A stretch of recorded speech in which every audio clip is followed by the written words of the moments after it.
Friends, ഇന്ന് ഞാൻ ഷഫ്നാൻ കൂടെ പോകുന്നത് ഇന്ന് നമ്മുടെ സുഹറാടെ ബർത്ത്ഡേ കേട്ടോ. അങ്ങനെ ആദ്യം നമ്മൾ പോകുന്ന ഡ്രസ്സ് എടുക്കാൻ വേണ്ടിയാണ്.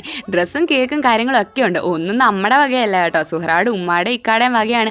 നമ്മൾ രണ്ടാളുമാണ് അറേഞ്ച് ചെയ്യുന്നത് എന്ന് മാത്രം. അങ്ങനെ ഷെഫിനെയാണ് ബാക്കി ബൊക്കയും കാര്യങ്ങളൊക്കെ സെറ്റ് ചെയ്തേക്കുന്നത് കേട്ടോ. നമ്മൾ നേരെ പോയത് കേക്ക് വാങ്ങാനാണ്. അങ്ങനെ സുഹറാക്കുള്ള കേക്കൊക്കെ വാങ്ങി നമ്മൾ അവളുടെ വീട്ടിൽ ചെന്ന്, അവളാണെങ്കിൽ നമ്മൾ വരുന്ന കാര്യം അറിഞ്ഞിട്ടില്ല. അവൾ നല്ല ഉറക്കമായിരുന്നു കേട്ടോ. അങ്ങനെ റൂമിൽ ചെന്ന് ലൈറ്റ് ഇട്ട് നമ്മൾ അവളെ ഞെട്ടിച്ചു കേട്ടോ. പിന്നെയാണെങ്കിൽ ബൊക്ക കൊടുത്തപ്പോഴേ അവൾ ചോദിക്കാൻ തുടങ്ങി, ഇത് ആരുടെ വകയാണ്, ഇക്കയുടെ ആണോ ഉമ്മിയുടെ ആണോ?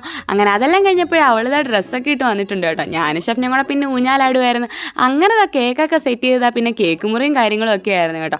അത് കഴിഞ്ഞ് പുതിയ ഷൂസും ഡ്രസ്സും ഒക്കെ ഇട്ട് അവളിതാ ഒരുങ്ങി ഇറങ്ങിയിട്ടുണ്ട്. പിന്നെ നമ്മൾ മൂന്നാളുകൂടി പോയത് മന്തി കഴിക്കാനാണ് കേട്ടോ. അടുത്ത ചിലവ് മുഴുവൻ സുഹറാടെ വകയായിരുന്നു. അങ്ങനെ നമ്മൾ മൂന്നാളും പറഞ്ഞത് ജല്ലിക്കെട്ട് മന്തിയാണ്. ഞാൻ ഫസ്റ്റ് ടൈമാണ് കഴിക്കുന്നത്. എനിക്കും ഇഷ്ടപ്പെട്ടു കേട്ടോ. അങ്ങനെ ബർത്ത്ഡേ പരിപാടിയെല്ലാം കഴിഞ്ഞ് നമ്മൾ തന്നെ തിരിച്ചു പോവാണ്. Bye friends.